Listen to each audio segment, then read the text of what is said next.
Welcome back, gamers, here for the conclusion of the Console Monday PlayStation on the docket right now.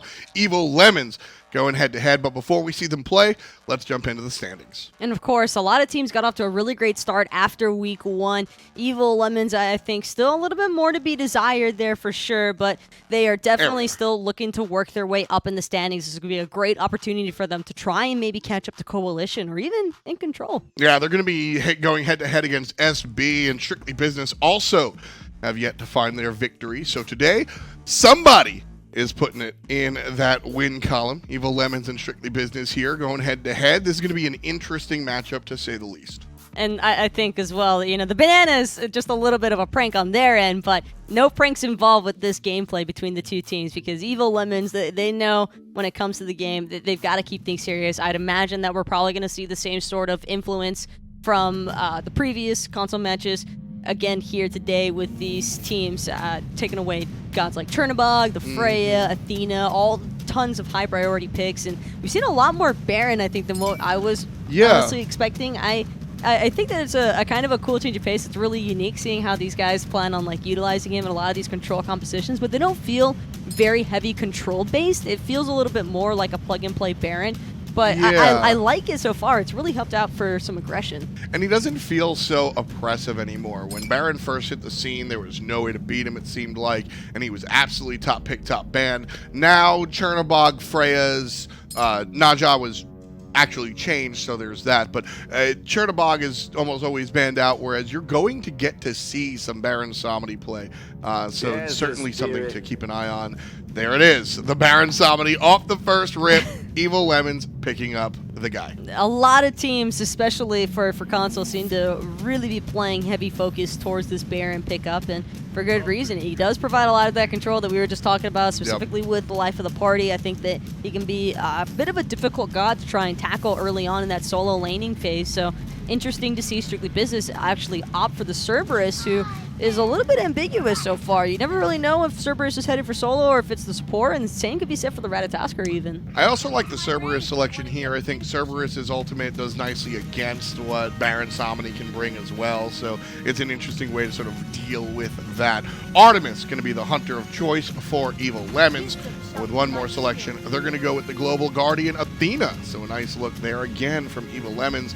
I'm liking their draft. I really like the control already being expressed in the draft. I think that Artemis can still bring a little bit to the table as well in that aspect because of the Tusky, and you just never really know where Tusky is going to go inside of the jungle. It can make positioning quite difficult to handle. But Ratatoskr, knowing that you're taking the Artemis into the Rata, who's through the Cosmos, is probably one of the best benefits to have against an Artemis, can be rather tricky. So curious to see how Evil Lemons actually chooses to play out their laning phase, because I don't think that we're going to see a whole lot of overextension from their duo. Well, Raijin is going to bring the early game prowess alongside Ratatoskr. This is actually a nice draft from SB as well. Evil Lemons want to make sure that SB won't have access to the super late game, so no Shibalanke. Also paying attention to Teamfight Medusa. Strictly Business going to ban on a mid laner and the jungle Robin, which means SB, they've got an opportunity to look for a hunter, and it's going to be the Anhur. And Anhur is a pretty spicy pick to take as well into the Artemis. If this is an Artemis in the hunter role, you never really know. But thankfully, the Agni here to save the day to solidify the fact that that will indeed be an Artemis. And hey, we've been seeing some crazy stuff lately, so I don't want to throw anything past anybody. But I like that Strictly Business's Hunter is clearly looking for that 1v1 boxing opportunity. I think Anhur has always been regarded as one of the best hunters to have in that early laning phase, just because his passive allows you to hit so much harder than the enemy ADC, and should be some pretty fun stuff, I think, happening in that dual lane. Well, who's going to take the game? Is it the Lemons or is it Strictly Business? That's the question we're going to pose to you guys right now. That's a banana. Don't worry. Right now out there in chat. We got there. Thank you. Thank you. I appreciate it. But so the Sobek, I think that doesn't tell us where Cerberus is going to go, so that's not going to do us a damn thing. But I like Anhur against the Baron as well. Ultimate for ultimate. Will it be enough to win the game? Let's take a look. Game number 1 on the docket. And Evil Lemons taking on Strictly Business here. Interesting start from our mid laners. Both of them going for the Bancroft Rush. What are the odds that MLG noob pwner 69 would be the one representing the Anhur. I mean, he's looking to pwn some noobs. Oh, man, that... He's got the X's, too. This is like everything you could possibly want and more. You're not wrong. You're not wrong. Forger Vulcan, a familiar name if you've been watching the Xbox scene in the past, as well as Relating. Certainly seen him before. And Relating, actually interesting to see him over on this side of the pond. Yeah. Mostly known for his jungling on the Xbox side of things. He's now taking a little bit of a dabble into the PS4 pool. And, well, with somebody already having so much experience, I think, in terms of just a slightly above average like competitive gameplay, this is a real chance right now for Relating to kind of stand apart from the rest. He's already got the foundation set up for himself, and I think that he can definitely look to just continue spreading that in a sense that'll really just catch Strictly Business off guard, because some of these players, quite frankly, they might not be as familiar with the pro level scene. And that's fair. And Relating has never exactly been on the top. You know, he's not a guy that wins all the time, but he's a guy that grinds. He's out there streaming a lot, making the content. And as, where I sit as a commentator, fan of the game, that stuff matters to me. Yeah, you need to win. I'm not saying that all he has to do is play the game, but I like to see the players sort of go that next level. I know it's tough to, well, you got to hit your shot, buddy. I know it's tough to kind of do both play and make content, so I do give a shout-out to Relating over there in the jungle. Logically needs a little bit of a shout-out as LusTrouZ takes him down here, Taco. That's first blood. Beautiful teamwork between Relating and LusTrouZ on that one, and logically just not expecting that level of aggression from Evil Levin's mid and jungle. There's very aggressive pathing for Strictly Business's mid to take, and the fact that they were going for the Oracle so early on, sure, you confirm them, but you sacrifice so much just to confirm early ward vision that your team probably won't even be able to utilize. Gold Fury doesn't spawn till 5 minutes. Nobody in the jungle is... You're the one with the global jungler, right? You usually want Oracles a little bit more when you're playing against Through the Cosmos or Anvil of Dawn.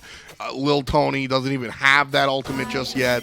Nah, I do not think it was worth. Actually, it's also fun to know that Logically is going for this Bancroft's Rush, so that death, not as bad as it may seem. I think if we were seeing a Book of Thoth Rush or something similar in that fashion, then a little bit more problematic for Logically on this Raijin, because that prevents him from getting the gold early on. But finishing off Bancrofts can be a relatively cheap item early on. I believe only 1030 gold at the end to finish rounding that one off, and doesn't seem to have impacted Logically's pressure in the slightest, because LusTrouZ hasn't had that chance to back. That's also was my two conversations after the fact. One, enemy mid laner hasn't gotten it back, and then two, Raijin, even with a death, is going to have the capacity to be the early game pusher. So speed buff invade here coming out from Lil Tony. And Tones is going to be able to not pick that one up, actually. He's just here to make sure that nobody is going to get the buff itself. Stays on the ground for 30 seconds. Takes about 25 to get back to where that speed buff is. Maybe a little bit less, so he might be able to pick it up. Relating will make it to his speed buff in time, but the same might not be said for Kreeperkun on this blue. Lil Tony did spend the dash already trying to catch up. I think he was looking for the Acorn Blast follow-up, but Kreeperkun going for the steal over the wall. Won't be successful, I don't believe. I'm pretty certain that that was actually confirmed for Dragon Knight by Lil Tony. So far, only one kill. Evil Lemon's able to take that one, but now Kreeperkun trying to turn things around as the Dragon Knight still has the dash available. Relating couldn't get from the back to the front. Had he, that's definitely a kill. But blue buff hasn't been dropped just yet. Lil Tony, I don't believe, actually ended up dropping the buff for his solo laner. So Dragon Knight still has a chance to gather that little bit of XP. Backing won't be too detrimental for him at this point because he had the teleport available, and now actually sitting pretty at level 5, won't have to stress out nearly as hard about getting ganked. Mid lane right now, Lil Tony getting aggressed on. Thought he would tussle with the Agni. Agni quickly said no thank you. And so both players do have to turn around. MLG noob pwner 69 right now, full HP, looking good. You forgot the X's. Oh, my bad. Capital X, lowercase x, MLG noob pwner 69 with the leap away, actually in fear of getting pwned on himself. Yeah, he's got beads available, so if he does get wrapped up like that by the Daji, he's totally fine. Not big of a deal. Daji ultimate down. MLG Noob Poner 69's beats down as well. We'll be counting until they come back up. He was expecting the amateurs to come into his lane. Well, Forger Vulcan. Good luck with that one, buddy. That's the dangers of dealing with an Artemis Tusky. He just got destroyed by the Caledonian board there. Nice timing as well from King. Waits until Noob Poner's beads were actually born off the effects of that CC cleanse, and then drops the board because you're guaranteed the hit onto Forger Vulcan, if not Noob Poner. And just lucky enough, I believe that went onto the Anhur first and then spread to the Cerberus. Yeah, I mean, yeah, Noob Poner just surviving. Forger Vulcan, not so much, does buy some new booties, though. Rocking the Tims, so he'll be very, very tanky. Do I like these? I do like these against the Agni, against the Daji as well. I really like tank boots, but I like tank boots in general, actually, more than most people. But I really like them when there's dot effects and stuff like that to stack the protections up easily. I think I prefer it more so for the dot effects, and that's probably a big part of the reason why Forger Vulcan is looking for these. LusTrouZ, Relating, both of them have great dot damage spread between their kits, and I think anything that can keep Forger Vulcan alive just a little bit longer, even if it means dying later on, so long as he can buy his team enough time to come in for the rotation. That's all that Cerberus is really looking for. Maybe even burning relics off of that Stingent Torment. Speaking of burning out cooldowns, Relating maybe getting a little frisky there logically, but instead just going to eat Raijin and the Crest of Storm, but it does get traded out. And the ultimate not available just yet. Daji has hers, going to go to avoid logically. Too early, too early, too early! Relating can't land on logically because he just can't not pull the trigger. The timing from Paolo, not a fan. I like the idea of using the Paolo to avoid the Taiko Drums damage. Yes. I don't like that he didn't wait out the duration of Taiko Drums because Paolo would have indefinitely lasted longer since he used the cooldown afterwards. Speaking of which, King really able to turn onto MLG Noob Poner. Doesn't find the trap, however, but that is the outplay potential that an Artemis has against an Anhur in this early boxing matchup that a lot of people back at home might not be super aware of, because Anhur is always regarded as the hunter that can just destroy Artemis. Desert Fury, you're going to ultra straight through her ultimate, and you're in no worries whatsoever because you just deal so much damage to her with that ult. But if you just try to jump in gung-ho, you're probably going to get turned on by any experienced hunter player, and I think King's already displayed enough of that. Yeah, King really finds the trap, and that's a dead Anhur, like 6 ways to Sunday. So, fortunately for Noob Poner 69, he's able to get out of there, not trapped. But King really dropped that kill, make no mistake. We're not even factoring in cojafox's rotations. And speaking of which, the King will be forced out of those Purification Beasts. Doesn't have a whole lot of mana to his name. This could very well be his own demise. Still trying to juke around and buy his team some time. And LusTrouZ is going to be able to make it over. Noob Poner standing his ground because he has his teammates here. Logically does not have the ultimate just yet, but it will be coming up in about 10 seconds. cojafox falls down, nice and easy. 2 players dead for Evil Lemons. Strictly business, lose none. For a second there, really looked like Evil Lemons were going to be able to go in with the counter engage. Instead, Lil Tony with yet another steal onto Relating's Oracles. Well, excuse me, they're strictly businesses now. Lil Tony is definitely enjoying this game so far. Relating gets his beats chased out, goes to the Paolo. Tries to pull logically, but it's ult for ult. Relating on the run, the rat on the sky. See you later!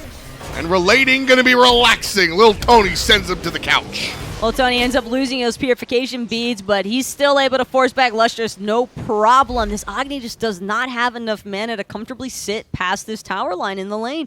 And Vulcan knows it. He's even helping his team to zone out the mid laner, and cojafox, I doubt that he wants anything to do with this because he's already made that mistake once and gotten burned forward over in duo not too long ago. That happened just 2 minutes ago even. Yeah, he wants no smoke. No part of that whatsoever.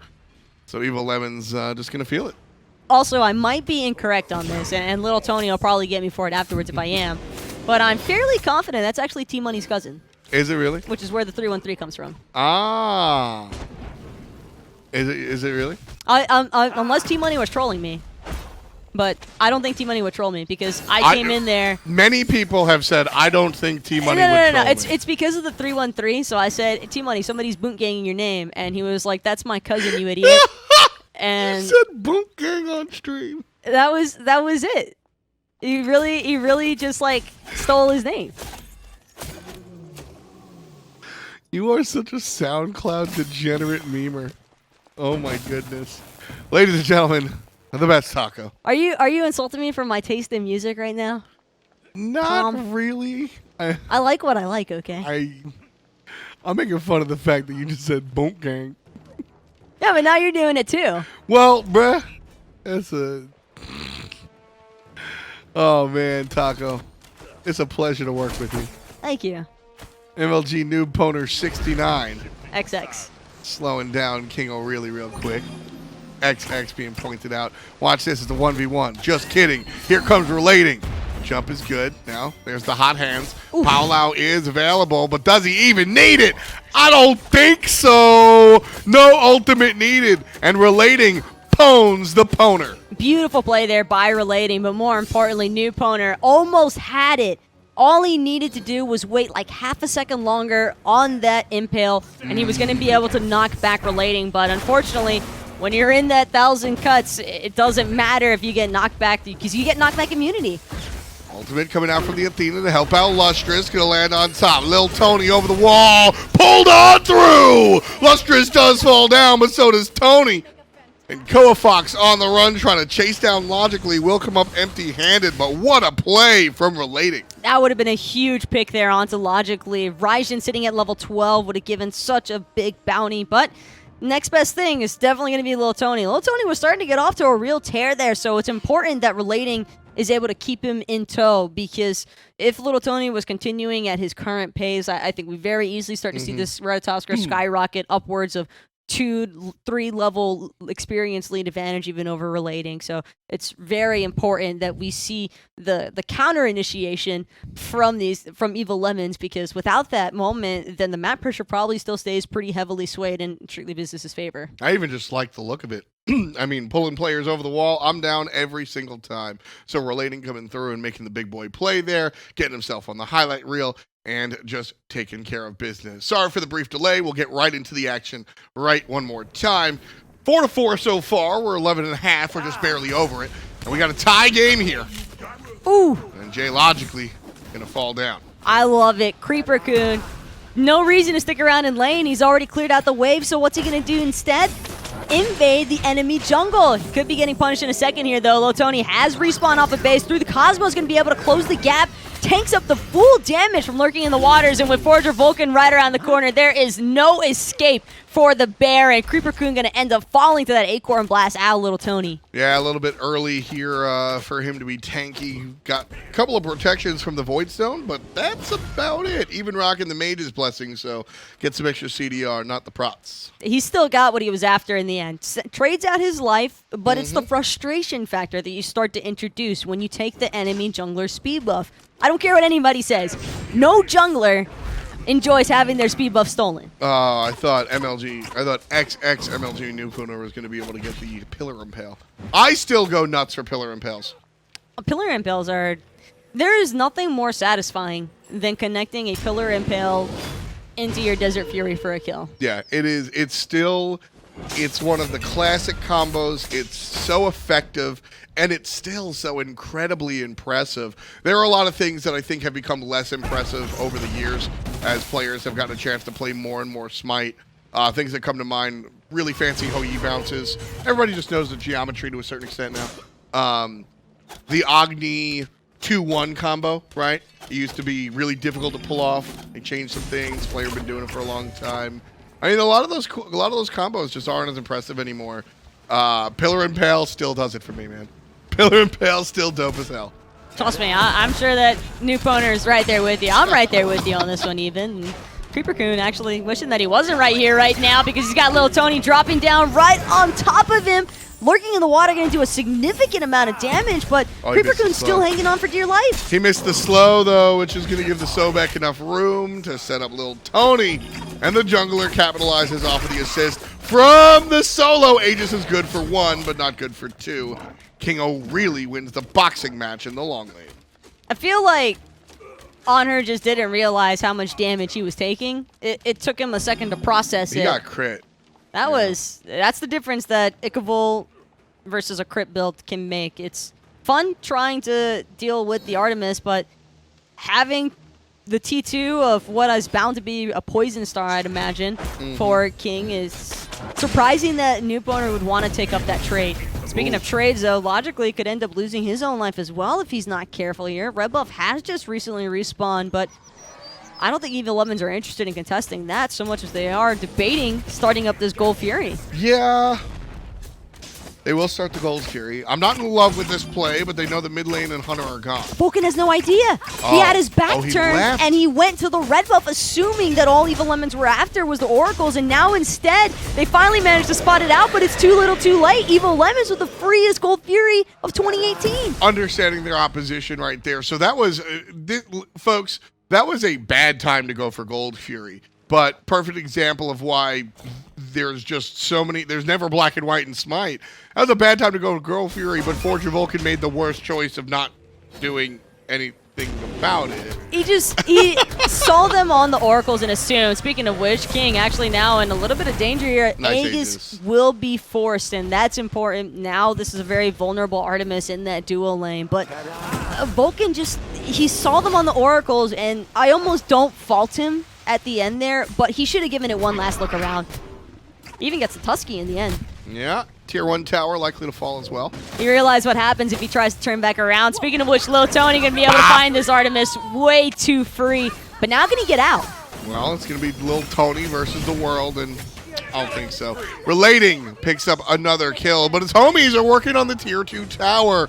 I don't think that one's going to go down as Relating and LusTrouZ on the run here.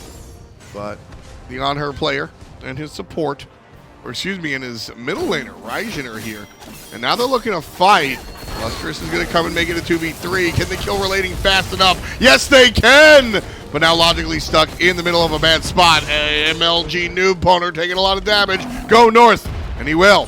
Now his mid laner is in trouble, but he's able to turn it around. And with help from Sobek, oh my goodness.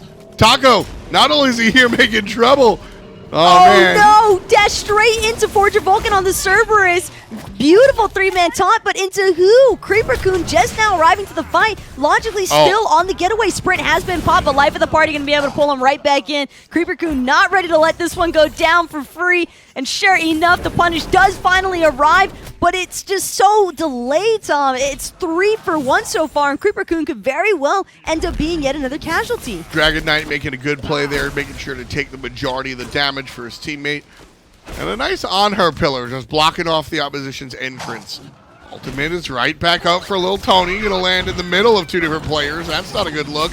And Kreeperkun has some help from cojafox. Ultimate from the base, gonna land some crits out of the Artemis, but there's a big turnaround from Forger Vulcan. Relating over the wall, trying to pull one and gets it. Meanwhile, he's gonna fall. Dragon Knight, double 8. Goes down. Trevelin's not going to make it this time around. Strictly Business on the run. And Evil Lemons looking to turn the tables. It's such an extended engagement. I can't help but wonder why Strictly Business wouldn't just look to force the lead by sieging that T1 tower in mid. Instead, now they're the ones on the retreat, getting forced back all the way to their T2 in mid. Kreeperkun, however, falling incredibly low. Taiko Drums has been bled out. And sure enough, logically, just as quickly as Kreeperkun ran forward, he's going to get sent right back to base. A nice response, but Evil Lemons are the one with the Gold Fury. Evil Lemons are the one with the T1 in mid. And Strictly Business, for all these kills and picks and counter initiations that are going so excellently for them, where's the objectives after? Well, so right now, Strictly Business are kind of playing the other side. Evil Lemons are making a victory, and Strictly Business are fighting back and just getting what they lost, right? Evil Lemons, you're right. They have a Gold Fury. They're getting the objectives, and SB are watching them and then beating them up and taking a tower here or there. I mean, we saw Strictly Business take the tier 1 on the left-hand side, and for now, it's enough. You can see SB picking up the minor objective there. For now, Taco, it's fine. There's 200 gold separating the teams, which means it's a tie game. The problem is, as Evil Lemons, as the game gets longer and longer, the Gold Fury is going to be worth more. The Fire Giant's going to be the objective.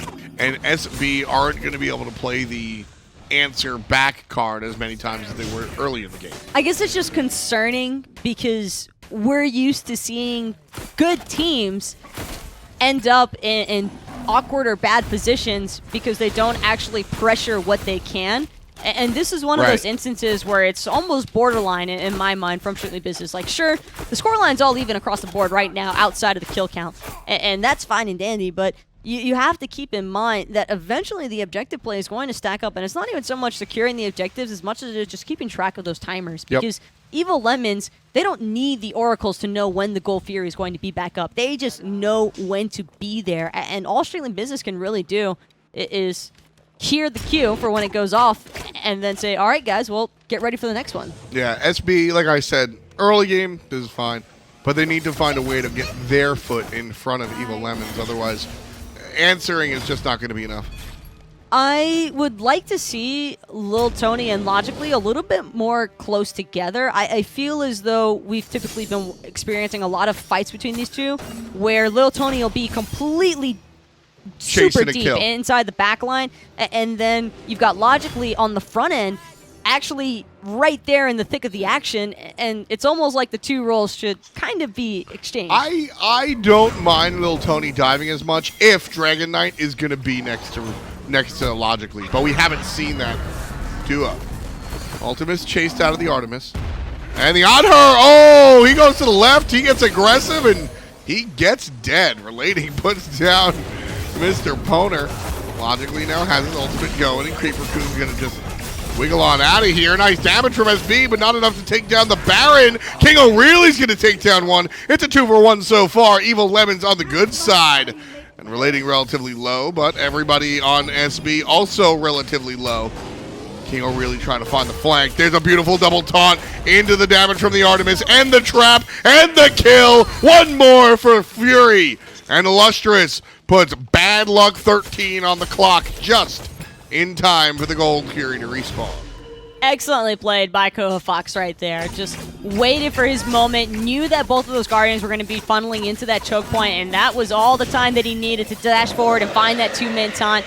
Easy setup for the Artemis to follow up on, and that's the key here, is that Evil Lemons' follow-up has been very after the fact with each other. I don't think that we've really seen too much hesitation from this team. I think that's one of the main things that we tend to see within newer leagues, is that hesitation is just inexperience, and Evil Lemons look like they've got a sound head on their shoulders. Yeah, and I think that has to do with you've got Relating on the left side, and like I said, Forger Vulcan on the right side. These guys aren't new to Smite. Like, they played before this league came out, and I think that's just some of these veterans just yelling. Not yelling in a negative army sergeant sort of way, but in the sense that, like, no, I know what I'm doing. Just follow, just listen to me. Speaking of which, I actually like this from Strictly Business, just looking to force the map, knowing how spread Evil Lemons are right now. Actually going to get the powwow out of Relating and the Defender of Olympus from cojafox. This could be a power play moment now for Strictly Business, and they're looking to siege as Lil Tony's going to clap right down on top of LusTrouZ. Aegis is going to last for the moment, but he's getting breathed on, and he's getting killed. Lil Tony puts LusTrouZ down for the third time this game. cojafox could be next. The ultimate out of the doggo, right into the drum solo. Half HP for the Athena player. But Kreeperkun from the right-hand side going to team up with the jungler, and Relating going to take down not one, but make it 2 scoops as the Daji with the hot hands doing the business. Relating isn't out of this just yet, though. Dragon Knight looking to give chase and will end up finding him with the tail whip as Kreeperkun hoping to siege Lil Tony, but everybody forgot about King O'Reilly. He's just working away at this left-hand Phoenix, and there is no one to respond in time. Dragon Knight's going to show up, but as I said, a little bit too slow. King O'Reilly. I love it. I love it. King O'Reilly, if he dies, yeah. You already know what he got away with. He Doesn't took care. the Phoenix. A hunter, a level 20 hunter for a Phoenix? Yeah, I'll make that trade. I'll make that trade. Absolutely. And, I mean, the minions are just walking in. Those are regular minions, so they're not going to do a whole bunch, but I feel as though Strictly Business are going to maybe take a gander at the Fire Giant, but that'd be a risky play. Those creep waves are not pushed out nearly far enough, and this is kind of a Hail Mary call for Strictly Business, I think, if they pull the Fire Giant right now. With only 30 seconds remaining, by the time they actually start pulling FG, it'll be right around 20. That's not a whole lot of time for them to burn this objective, and New Boner does not have an objective shred build like King O'Reilly. He went for attack speed and penetration, There is no way that they are burning this fast enough without Evil Lemons contesting. Well, it's 10%. Kreeperkun going to show up and try to do what he can. 5% left of the Fire Giant. Strictly Business to confirm it. But as my old friend Dry Bear would say, at what cost? Relating trades out. It's going to be 1-for-1. Both mid laners sit down. New Poner wildly firing. Can't find a home for his spears. And Kreeperkun takes him down. 3 members remaining with the Fire Giant. Lil Tony winds up on the good side of 1. And now cojafox. They're all looking for Relating. Forger Vulcan is relatively low. And Relating could do this before he dies. But he could. Doesn't mean he will. And he won't. Forger Vulcan puts number 18 for Strictly Business on the board. Just looking for the farm when you understand that you're dead. King Aurelio, however, has made it back to the fight, but maybe took this one a little bit too gung-ho at the front because that Tusky is no longer in effect. Dragon Knight's got his cooldowns available again, and you can't forget about Forger Vulcan right behind you with the ghastly breath. And cojafox tries to come in and finish off Lil Tony, but it's not going to be good enough. A Forger Vulcan tacks down, gets the deicide technicality as LusTrouZ just spawns. And SB now still technically trailing Taco, but they have fire. That went better than any other outcome I saw this one heading into, because Strictly Business were in a race against the clock there for how long it would take King Aurelio to get back into the action. And fortunately enough for them, because it's an Artemis, just way too damn long. Evil Lemons had great initiation immediately after Fire Giant was siege, and I actually am not 100% certain, but it looked like LusTrouZ was missing the Agni bombs onto the actual Fire Giant. So I'm not sure if maybe he was trying to spread the damage more onto the players, or if the exterior of the bomb radius just happened to reach the Fire Giant, but it did look like it was a little bit over, because I feel like that might have been enough to steal it. I think you're onto something there too. I think he was just off the mark. Like you said, maybe he was looking for the damage onto the players because Kreeperkun was there and he was vacuuming a couple of players up. So might have been the thought process, but hindsight's 20/20. Strictly Business, they're seeing what's better. Is it 30/20 or 10/20? What's good vision? Better than 20/20? Can you do that? Can you be better than 20/20? You can have better vision than 20/20 vision. So is it 30/20 or 10/20? I don't think it immediately jumps up to 30. Well, it probably doesn't, but what direction would you go in? I think I would probably go up. Yeah, up? Probably go up. Yeah, so Evil Lemons with that 30/20 vision. Yeah, there we go. The 40/40 vision. Speed going to be popped right now as Strictly Business try to defend against Evil Lemons. Evil Lemons on the offensive play, despite the enemy having the Fire Giant for a minute or so. Logically going to use the ultimate. Not really to any avail. Meanwhile, on the back line, LusTrouZ being aggressed on by the Sobek. And Lil Tony's going to be the one starting off the fight. Kreeperkun relatively low, could fall, and he will. Double kill for the Ratman. And King, oh, really? Just putting Dragon Knight down nice and easy. It's a 2-for-1. Dragon Knight might have ended up falling, but he kept LusTrouZ and King completely shut out of that engagement for the entirety of it. And that's why we just see Kreeperkun and cojafox practically throwing their lives away for nothing. Now it's up to Relating to try and play hero, but he's not even going to get a single chance to steal. Do you want Relating to be more aggressive there? I want Evil Lemons to disengage there. There is no reason. The second you get split apart from your Agni and Artemis, the fight has gone wrong. You need to run away and disengage. This is why you want your carries there, so they can kill the targets that you aggress to. But so Relating right there watches the Gold Fury go down, and there's 3 conversations. There's, does he aggress onto the Gold Fury? Does he aggress on the players who are both 20% or lower? Or does he just peace out?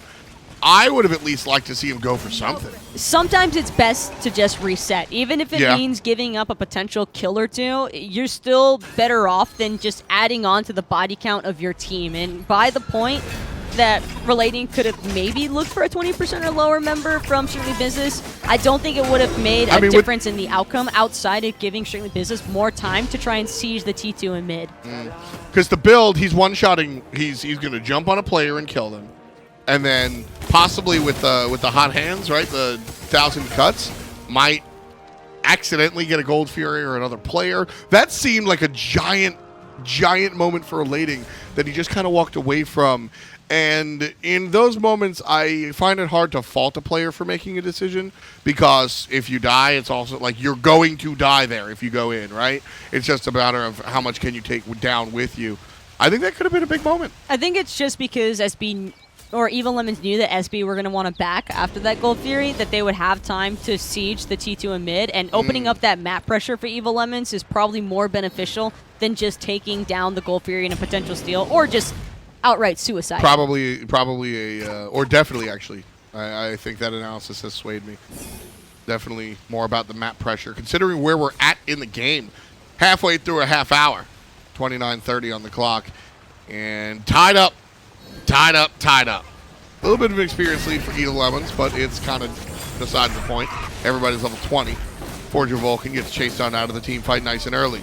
Little Tony into the sky, and Strictly Business coming down south, aggressing onto Evil Lemons. Everybody avoids the knockup coming out from Ratatoskr.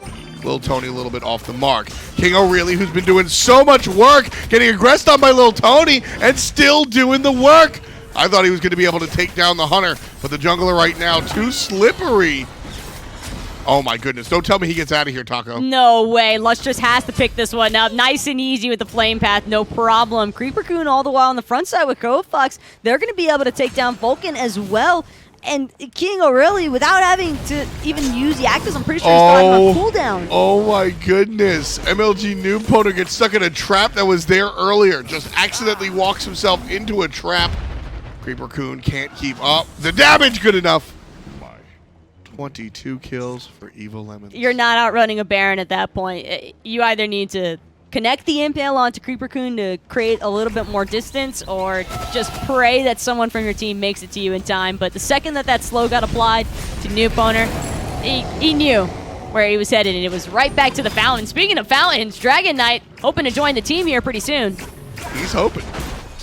See how it works. 1 man versus 4 logically is here to provide some damage, but the Sobek.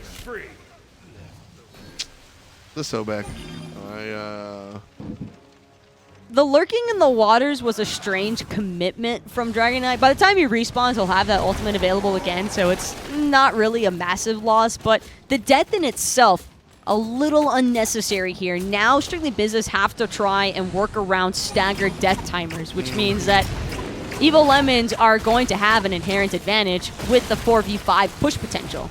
Right now, that's what they're going to do. Dragon Knight still sitting out for about half a minute. cojafox and Kreeperkun look like they want to back, and yep, that's the call. Evil Lemons not going to push the 5-on-4. They're just going to head back to base.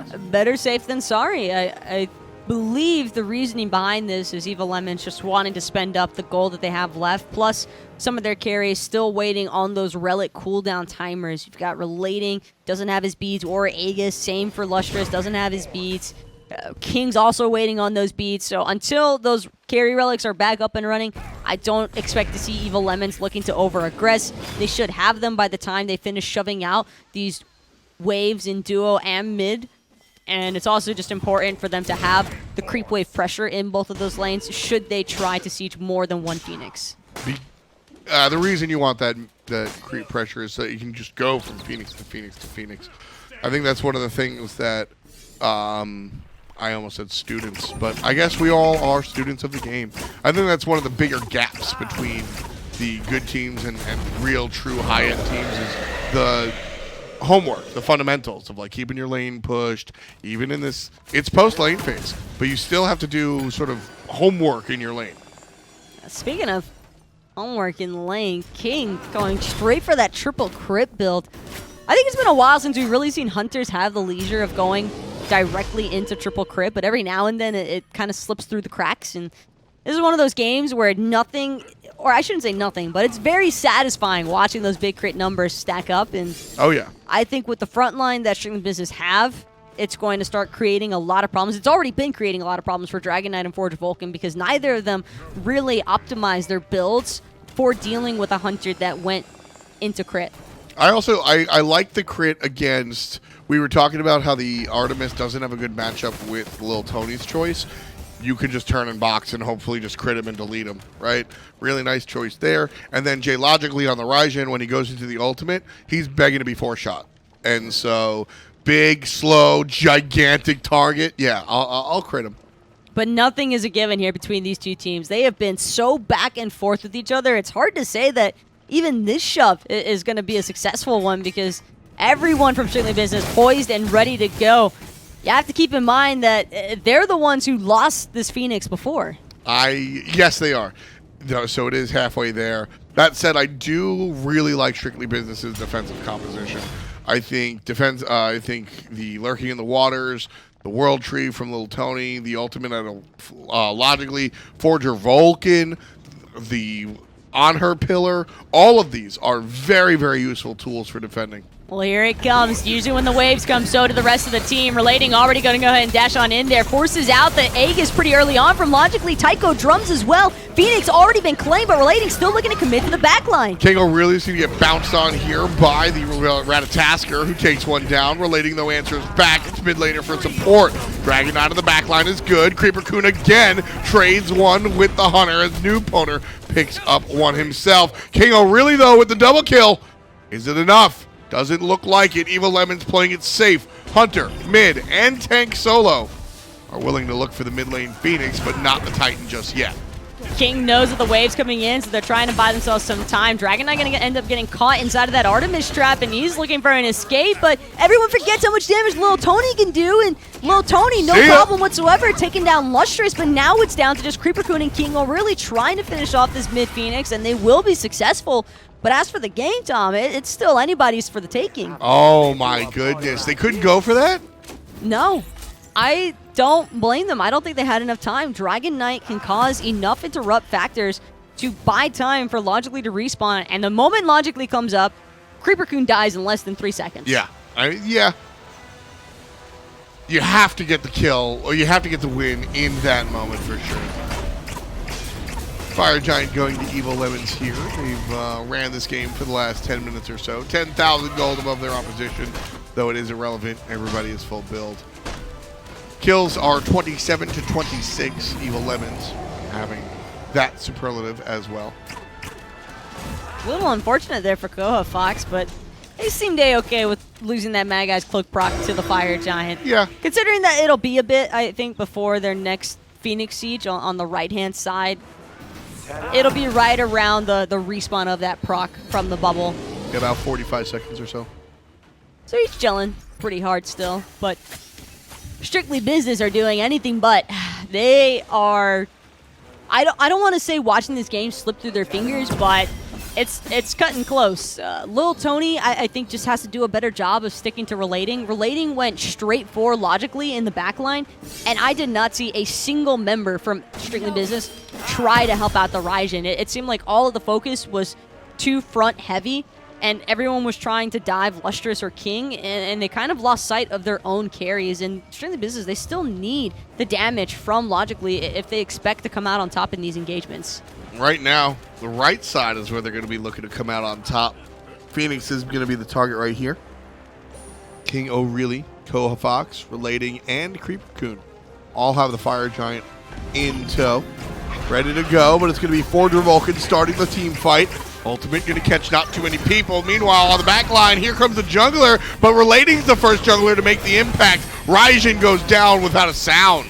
You can't forget about the life of the party, and that's what's really going to mix everything up for Strictly Business as they're all on the retreat, heading into the Fountain. Twitch Relating, though, looking to cut them all off. He takes down LG new opponent, and he's not done just yet. Looking for Dragon Knight on the return. That's a quick and easy double kill, but Lil Tony going to make sure to shut that one down real quick.